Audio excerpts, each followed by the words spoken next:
Don't be shy. Confession's good for the soul. The Catholics have got hold of something there, don't they? I kept a box in my dresser. There was $200 put by in it, to help pay the pickers when they start next month.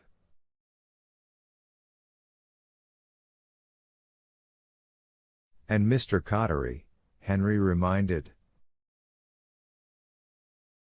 To Sheriff Jones, he said, Mr. Cottery has a corn harvester. A Harris giant.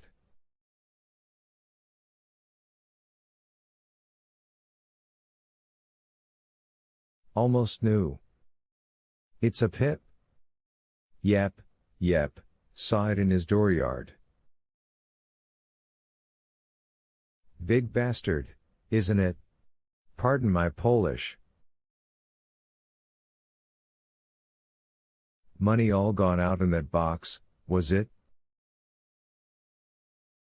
I smiled sourly, only it wasn't really me making that smile. The conniving man had been in charge ever since Sheriff Jones pulled up by the chopping block.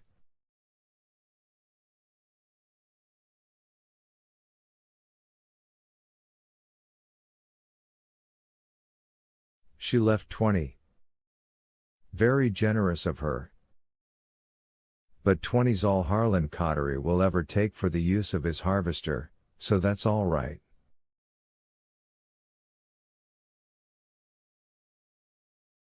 And when it comes to the pickers, I guess Stoppenhauser at the bank'll advance me a shorty loan.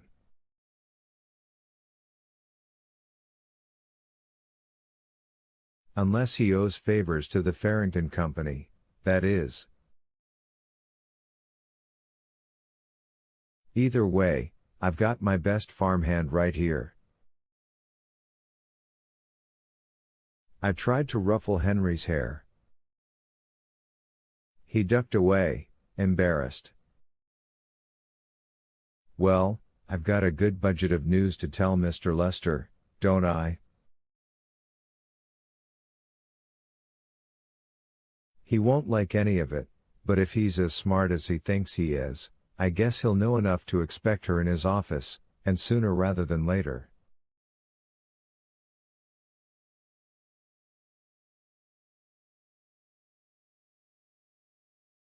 People have a way of turning up when they're short on folding green, don't they? That's been my experience, I said. If we're done here, Sheriff, my boy and I better get back to work. That useless well should have been filled in 3 years ago. An old cow of mine. Elphys. Henry spoke like a boy in a dream. Her name was Elphys. Elphys, I agreed. She got out of the barn and decided to take a stroll on the cap, and it gave way. Didn't have the good grace to die on her own, either.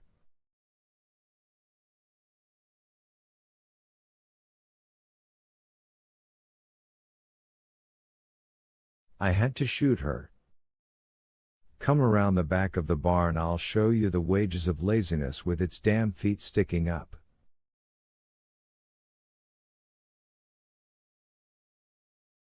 We're going to bury her right where she lies, and from now on I'm going to call that old well Wilfred's Folly. Well, I would, wouldn't I?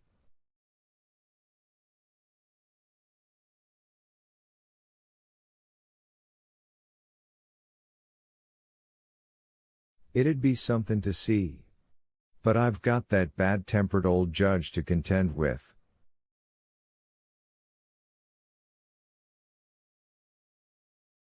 Another time.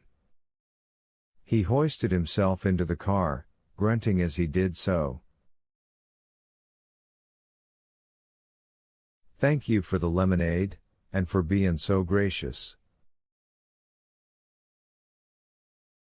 You could have been a lot less so, considering who sent me out here.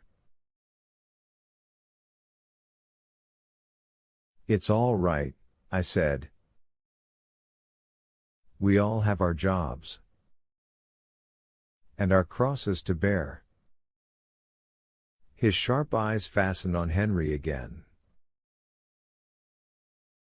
Son, Mr. Lester told me you were hiding something.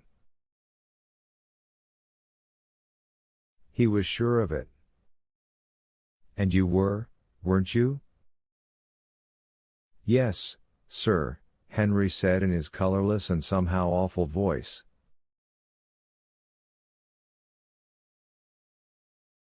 As if all his emotions had flown away, like those things in Pandora's jar when she opened it.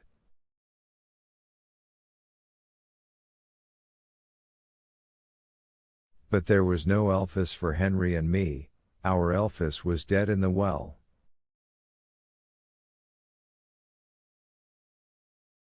If he asks me, I'll tell him he was wrong, Sheriff Jones said. A company lawyer don't need to know that a boy's mother put her hand to him while she was in drink.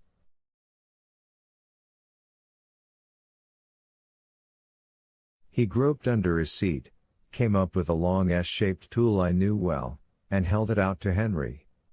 Would you save an old man's back and shoulder, son?